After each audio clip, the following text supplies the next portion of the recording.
और चलिए सीधे आपको लिए चलते हैं रांची, जहां अबुआ वीर दिशोम अभियान का शुभारंभ हुआ है। हेमंत सोरेन बोल रहे हैं। जिला के आप सभी उपायुक्त हैं, मंच पर राज्य के वरिष्ठ पदाधिकारी हैं, आप सभी लोगों का हार्दिक अभिनंदन है।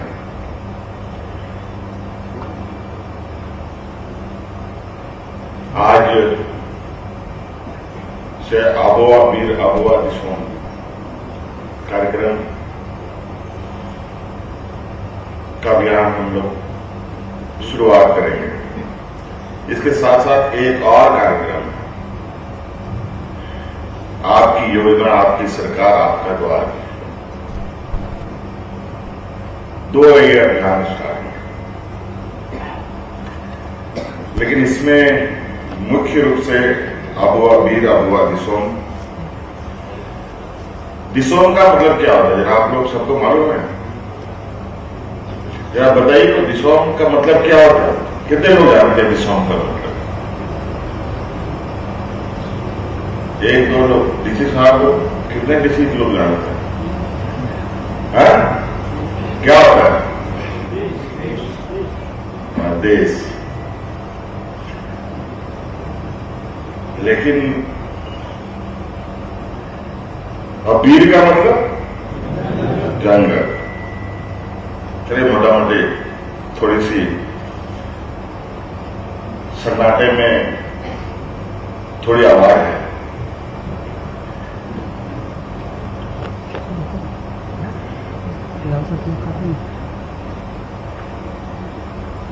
मैंने कई बार अपने पदाधिकारियों को कहा कि ये राज्य थोड़ा सा और सब राज्यों से अलग इसकी संस्कृति है, शिष्टाचार है, सभ्यता है। यहाँ के लोग के बारे में वेलफेयर सेक्रेटरी साहब ने आपको बताया ही। यहाँ के लोग किस तरीके से हैं, किस तरीके से रहते हैं। और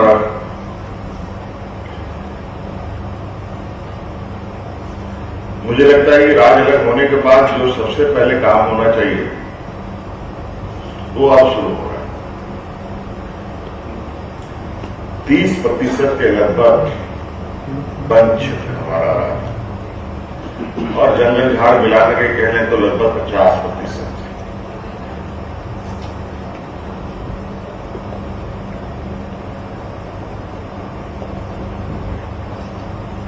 खेती बाड़ी योग उतना नहीं है जितना जनसंख्या के रूप में अगर हम देखें, लेकिन हमारे 80% लोग इन्हीं चीजों पर निर्भर है। कैसे निर्भर है?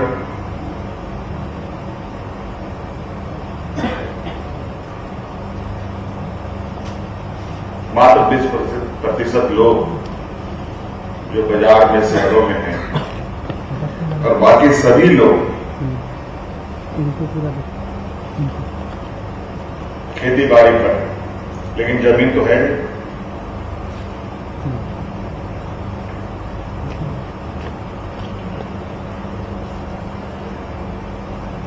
वन अधिकार अधिनियम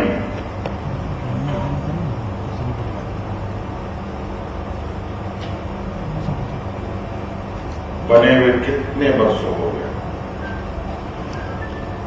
लेकिन मुख्य सचिव जी ने भी इस विषय को लेकर बहुत संक्षिप्त में, बहुत क्रिस्पी बातें आपके समक्ष रख दी है। मुझे नहीं लगता है उन सब बातों को दोहराने की आवश्यकता है। मुझे लगता है कहीं ना कहीं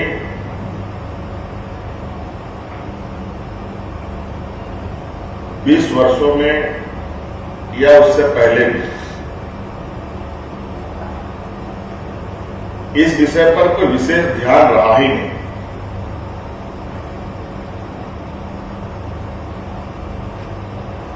ये लगता है सरकारी कार्य की व्यवस्था में ये कूड़े के ढेर में रखा हुआ ये है, और शायद यही वजह है कि आज हम बहुत हुज्जतों के बाद वन अधिकार को एक मुहिम का शक्ल देकर हमें उतरना पड़ रहा है।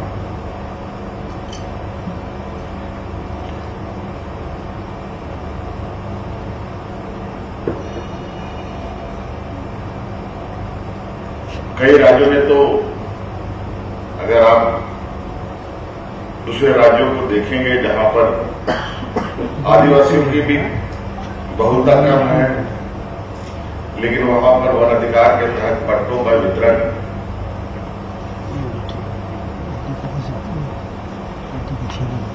इस तरीके से हुए कि आज मंच पर या सभा में बोलने में भी थोड़ा अच्छा नहीं लगता है कि वो भी और वहां के भी ब्यूरोक्रेट्स, यहां भी हमारे ब्यूरोक्रेट्स, वहां भी आईएएस, आईपीएस, आईएफएस के लोग हैं, यहां भी हैं बड़े बड़े। लेकिन ये काम करने में ये अंतर क्यों आता है?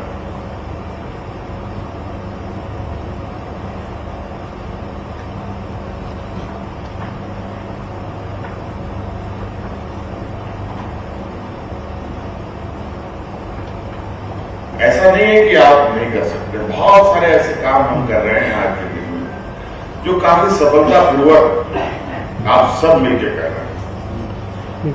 और मुझे नहीं लगता है कि आप लोगों ने वो चीज ठान ली और वो चीज ना हो। मुझे लगता है इसको बहुत इसकी गंभीरता को हम लोगों ने नहीं समझा, नहीं ध्यान दिया। आज नतीजा ये हो रहा है कि आज इसके ऊपर और उसमें भी अभी जो हम लोगों ने एक फेडरेशन कृषि और वन उपज पर जो बनाया है, सिद्धू कानून कृषि एवं वन उत्पाद महासंघ, हमारी सरकार के चालढाल भी कुछ इस तरीके से इस विषय को लेकर आज इस महासंघ को भी बनाने में हमें 1 साल लगा।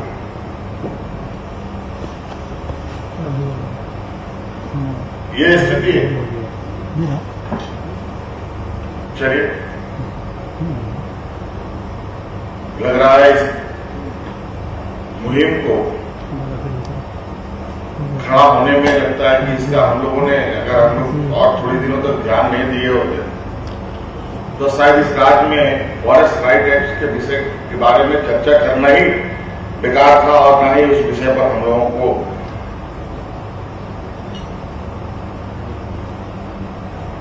कभी चर्चा करने की आवश्यकता पड़ती है।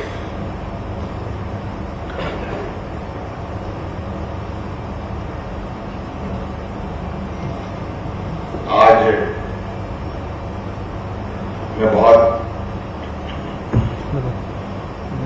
ज्यादा नहीं कहना चाहूंगा और बहुत खरी खोटी भी सुना सकता हूं आज, क्योंकि जिस काम की जरूरत हमें पहले होनी चाहिए थी,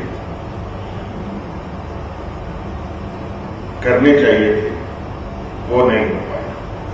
लेकिन इसी आशा विश्वास के साथ कि हमारे पदाधिकारी, मैंने पहले भी कहा कि आप में सक्षम है, आप कर सकते हैं और करते भी,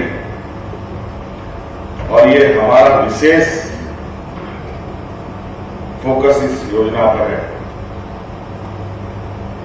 और आपको पता होना चाहिए और आपको आकलन भी करना चाहिए कि इस राज्य का भौगोलिक और इस राज्य के अंदर चल रहे विकास की गतिविधियां कितने एक दूसरे से परस्पर एक टकराव की स्थिति में आने वाला समय पैदा करेगा। आप सबको पता है कि इस राज्य में सबसे अधिक खनिज संपदाएं निकाली जाती है।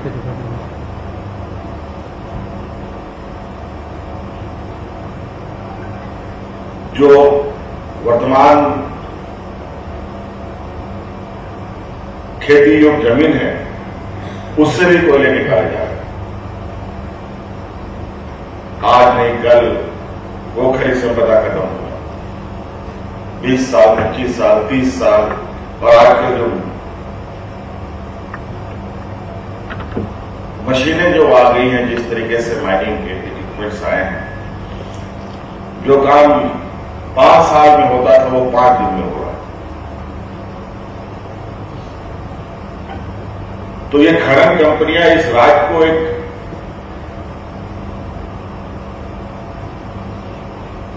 ऐसा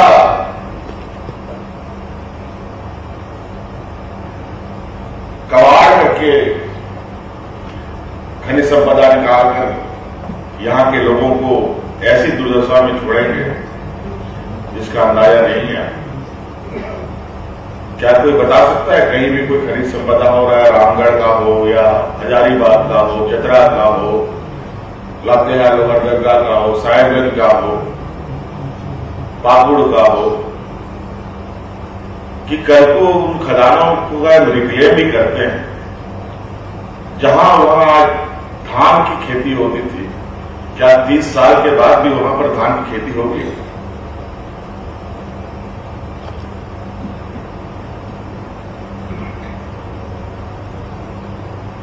30 साल के बाद धान की खेती की तो बात छोड़िए, जो किसान आज विस्थापित हो रहा है वो किसान बचेगा कि नहीं बचेगा? 30 साल के बाद वो खेती करने लायक कोई रहेगा कि नहीं रहेगा? क्या उसका अगला जो आने वाला समय में हम उस जगह का उपयोग करें? तो कहीं ना कहीं हमें इसीलिए हम लोगों ने बिरसा हरित ग्राम योजना प्रारंभ किया है। रैयत की जमीनों में भी, गैर मौजूदा जमीनों में भी,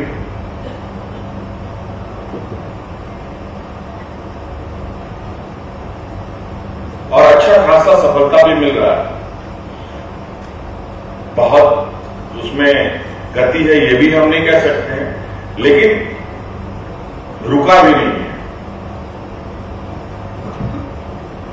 एक अल्टरनेटिव क्रॉप की ओर फलदार पेड़ लगा,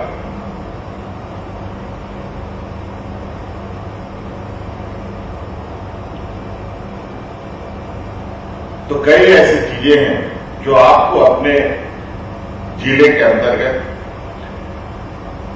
हो रहे जो भी एक्टिविटीज हैं उसके अनुरूप वहां के लोगों को डाइवर्ट करना, वहां के लोगों को आच्छादित करना, उनको उस लायक बनाना, ये सभी डीसीज का काम है, सभी उपायुक्तों का ये जिम्मेवारी बनता है।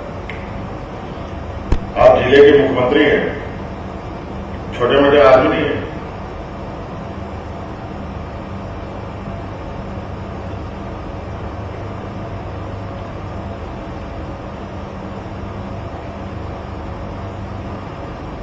इसीलिए बिल्कुल इसका समय समय पर इसका रिव्यू भी बहुत तेजी से होगा, बहुत गहन रिव्यू की जाएगी। इसलिए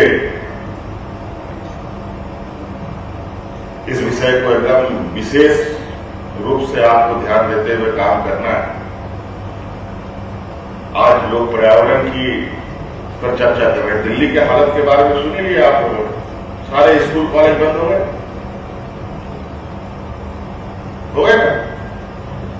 और आज जो समूह है यहां पर, जो समाज है, इस समाज का कोई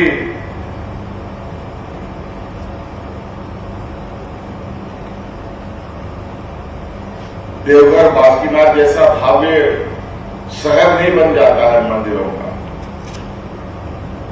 बनारस और अयोध्या जैसा राम मंदिर में कहीं पर भी कोई कंस्ट्रक्शन होता है तो पेड़ नहीं तो झाड़ को तो जरूर दबा करके वहां पर कंस्ट्रक्शन खड़ा होता है। लेकिन आदिवासी समाज कभी भी पेड़ों को नुकसान नहीं पहुंचा, क्योंकि उसको पता है यही पेड़ हमारी जीवन है। और आज उसी को लेकर हम लोगों ने बुके की परंपरा इसीलिए खत्म किया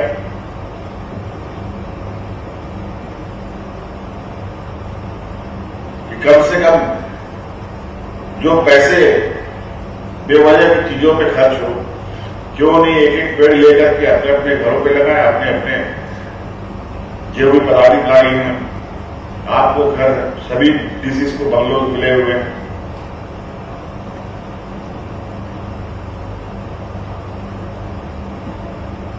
खूबसूरत दिखने वाला फूल पत्ती तो आप जरूर लगवाते होंगे, लेकिन बड़ा वृक्ष लगाने का काम आप अपने ही कैंपस से क्यों नहीं शुरू करें?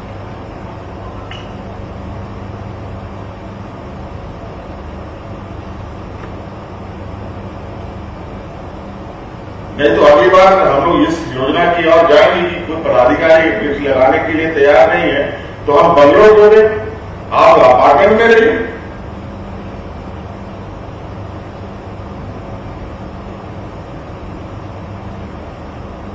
व्यक्तिगत जिम्मेवारी जब तक हम सुनिश्चित नहीं करेंगे और व्यक्तिगत अगले की नहीं, खुद की भी व्यक्तिगत जिम्मेवारी हम नहीं फिक्स करेंगे तो इस काम को आगे ले जाना बड़ा मुश्किल है।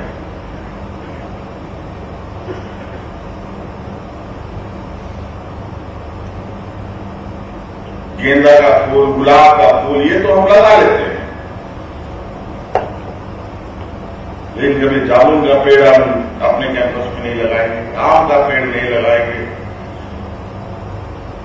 नीम का पेड़ नहीं लगाएंगे, करण का पेड़ नहीं लगाएंगे। लेकिन आज भी झारखंड में कई ऐसे जिले हैं, रांची विशेषकर, जहां अंग्रेजों का अभी भी बंगलोस है और उन अंग्रेजों का लगाया हुआ पेड़ आज भी जिंदा है।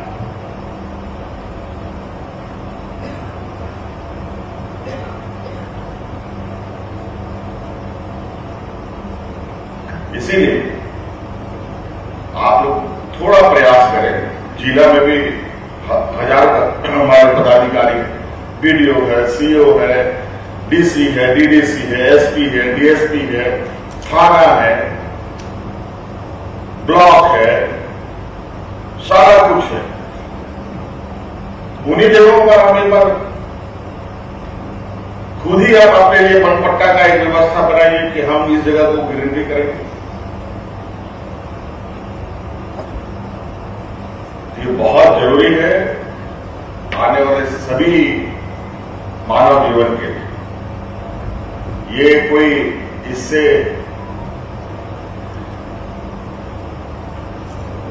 नुकसान नहीं बल्कि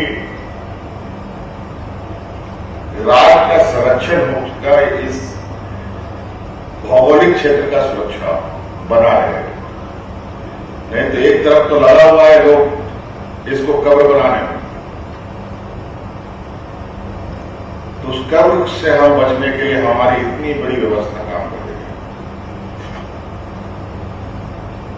और अभी पट्टा देने का इसका हम जब तक इसको सेचुरेट नहीं करें और इस चैलेंज के साथ अगर हम आगे नहीं बढ़ेंगे तो आने वाले समय में क्या होगा? कुछ लोग फिर जंगलों में घुस करके कुछ जमीनों को साफ करके उस पट्टे में दावादारी करेंगे।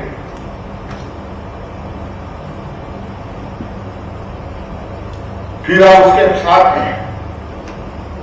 कोर्ट कचहरी, एफआईआर, थाना, जेल करते रहिए।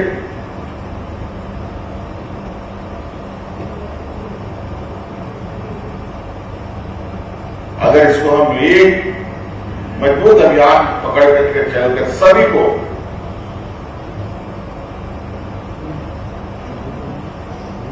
इस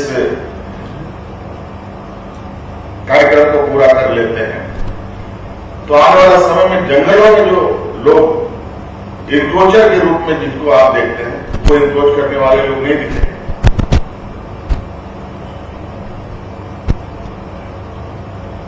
नहीं तो ये परस्पर चलता रहेगा।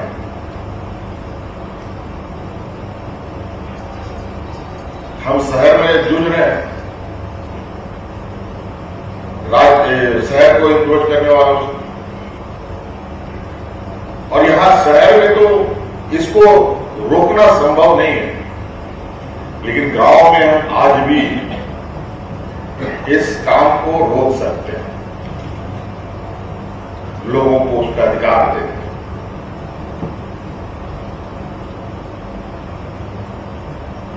और अवेयरनेस की जहां तक की बात, अवेयरनेस को लेकर के यहाँ के मुझे लगता है आदिवासियों को वनवासियों की कमी नहीं है, कमी है हम लोगों की इच्छा शक्ति, हमारी कार्यशैली में। काम को लटकाने का तो हम लोग पर भरपूर उपाय है, लेकिन उसका रास्ता हम कैसे निकाले इस पर करने में हमारी पसीने छूटने लगते हैं, पता नहीं क्यों। इसलिए आप सब लोग इस चुनौती को सरकार का एक बहुत बड़ा एक मिशन और इम्पोर्टेंट, हम लोगों ने राशन बांट दिया, पेंशन बांट दिया, धोती साड़ी बांट दी, बहुत कुछ बांट दिया, लेकिन ये एक ऐसी चीजों को हम लोग खड़ा करना चाहते हैं कि आने वाले 5-6 सालों में, 10 सालों में तुरंत इसका असर नहीं दिखेगा, इसमें समय लगेगा इसका असर दिखने। और 5 से 10 साल के अंदर देखिए, अगर आज हम लोगों ने काम किया है, अगर इसको हम लोगों ने निश्चित समय पर मिशन मोड में सेचुरेट कर लिया, तो 10 साल के अंदर अंदर जिसका जो परिणाम है वो इस तरीके से दिखेगा, जहां आपको भी एक गर्व महसूस होगा कि हमारे रीजन में जब आप लोग जब जिला छोड़ करके हेडक्वार्टर में आएंगे, उस समय आपको इस काम का महत्व पता चलेगा और अपने अगले कार्य को अंजाम देने में आपको काफी सहूलियत होगी। इसलिए आप सबको बहुत बहुत शुभकामनाएं मेरे साथ, मेरे तरफ से। त्योहार भी हम लोगों का बहुत सारा है, दिवाली है और छठ वठ भी है, और उसकी भी शुभकामनाएं। और इस अवसर पर इस राज्य के हमारे आदिवासी मूलवासियों के लिए जो बरसों बरस जिसकी मांग को लेकर के बेचारे भटकते रहे हैं, मुझे तो लगता है कई डीसीओ ने बहुत तरीके से बेवकूफी बनाया है। आप लोगों ने मुझसे बनपट्टा बंटवाए हैं कई बार, कई जगह मैंने बनपट्टा बांटा है, लेकिन 1 डिसमिल 2 डिसमिल ही क्या मतलब होता है?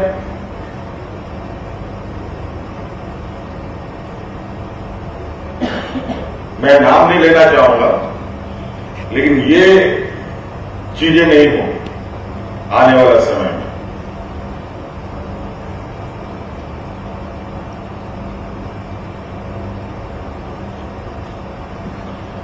मैं थोड़ा सा बहुत सहनशीलता के साथ बढ़ता हूं, और यहां की कम्युनिटियों के साथ भी यही प्रॉब्लम है, काफी तकलीफ, काफी सहनशीलता। लेकिन आदिवासियों का एक इतिहास भी है, आप सबको थोड़ा सा आप लोग ध्यान दें तो अंग्रेजों ने आदिवासियों को कई राज्यों में अलग अलग जगहों पर अपने साथ माइग्रेट करके लेके गए। आसाम लेके गए, बंगाल लेके गए, बेंगलोर तक लोग गए हैं, अंडमान निकोबार तक गए हैं, और कौन कौन छोटा मोटा टापू सब है, ढेर सारा, उधर भी लोग को ले जाके रखा गया। क्यों? यही खेती बाड़ी करने के लिए, पेड़ पौधा लगाने के लिए, उन लोगों को कोई फैक्ट्री का मालिक बनाने के लिए नहीं, मजदूर के रूप में। और आज देखिए आप, हम लोग का जितना भी असम का हो, सिलीगुड़ी के क्षेत्र में चाय बागान, सब झारखंड के आदिवासी आपको मिलेंगे बड़े बड़े। तो इनमें एक अपना ये भी है, इनहेरेंट क्वालिटी है, जो इन जंगलों को बचाने की क्षमता है। सब लोगों की बस की बात नहीं है जंगलों को बचाना, और खासकर तो फॉरेस्ट डिपार्टमेंट। ये रोज आप किसी सीएस साहब है यहाँ पर, मैं कुछ व्हाट्सएप मैंने जो देखा कि मेरा तो रोंगटा खड़ा हो गया। लकड़ी चोरों का नहीं, लकड़ी डकैत इसको कह सकते हैं, चोर नहीं।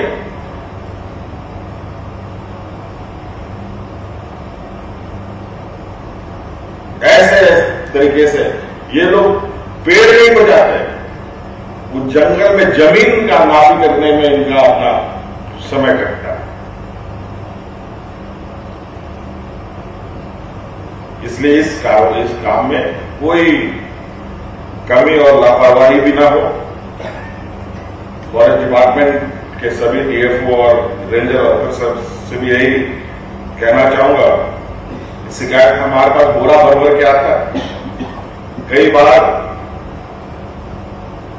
जब मैं क्षेत्र भ्रमण पे जाता हूं तो मैं जितनी दरखास्त लेके आता हूं, अगर एक एक दरखास्त लेकर के मैं विभाग में बैठा तो कितने नपे जाएंगे पता नहीं, लेकिन मैं उस स्थिति पे जाना नहीं चाहता। मैं चाहता हूं कि व्यवस्था काम करे, जिसकी भी जिम्मेवारी उनको मिले, क्योंकि उसी चीज के लिए हम सब लोग इन जगहों पर बैठे हैं। बहुत बहुत धन्यवाद। जोहार।